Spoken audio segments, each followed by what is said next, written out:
सुबह सुबह चिंटू बिस्तर में मूत रहा था और उधर चिंटू की मम्मी उसके लिए ब्रेकफास्ट लेकर आ रही थी। चिंटू की मम्मी जैसे ही कमरे में पहुंची तो देखा चिंटू बिस्तर पर बैठ के हग रहा है। ये देखकर चिंटू की मम्मी गुस्से में बोली, अरे ओ चिंटू, मेरे साथ चल जल्दी, नहीं तो तेरे पापा देखेंगे तो बहुत मारेंगे। ये सुनते ही चिंटू जल्दी जल्दी भागने लगा। फिर मम्मी ने चिंटू को नहलाना शुरू किया और चिंटू तो नहाते नहाते खुश होकर नाचने लगा। नहाने के बाद दोनों बाथरूम से बाहर निकल ही रहे थे कि देखा चिंटू के पापा गुस्से में दरवाजे पर खड़े हैं और फिर चिंटू को डंडे से जोर जोर से मारने लगते हैं, क्योंकि चिंटू रोज रोज बिस्तर में मूतता और हकता है। चिंटू जोर जोर से रोने लगता है। ये देखकर चिंटू की मम्मी को भी गुस्सा आ जाता है, लेकिन चिंटू के पापा और भी ज्यादा भड़क जाते हैं और फिर चिंटू और उसकी मम्मी दोनों को घर से मार मार कर भगा देते हैं। दोनों रोते हुए घर से भागते हैं। अब चिंटू और उसकी मम्मी बेबस होकर सड़क के किनारे बैठ के रो रहे थे। तभी एक चमचमाती लैम्बोर्गिनी आकर सामने रुकती है। उसमें से एक आदमी उतरता है और दोनों के पास आकर पूछता है, क्या हुआ, क्यों रो रहे हो तुम लोग?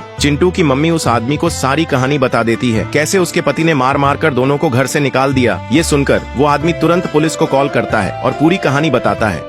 थोड़ी ही देर में पुलिस आती है और चिंटू के पापा को घर से उठाकर ले जाती है। फिर वो आदमी बोलता है, चलो मेरे साथ मेरे घर, अब मैं तुम्हें और तुम्हारे बच्चे को अपनाऊंगा। ये सुनकर चिंटू और उसकी मम्मी खुश होकर उस आदमी के साथ उसके घर चले जाते हैं। घर पहुंचते ही वो आदमी दोनों को खाना देता है और चिंटू और उसकी मम्मी खुशी खुशी सारा खाना खा लेते हैं। फिर रात होती है और तीनों एक ही बिस्तर में सोते हैं। चिंटू बीच में, एक तरफ उसकी मम्मी और दूसरी तरफ उसका नया पापा। सुबह होती है और चिंटू की मम्मी उठती है तो देखती है चिंटू ने फिर से बिस्तर में हक दिया है। फिर चिंटू की मम्मी और उसका नया पापा जोर जोर से हंसने लगते हैं और चिंटू भी बहुत खुश होता है, क्योंकि अब बिस्तर गंदा करने पर उसे डांट नहीं पड़ती।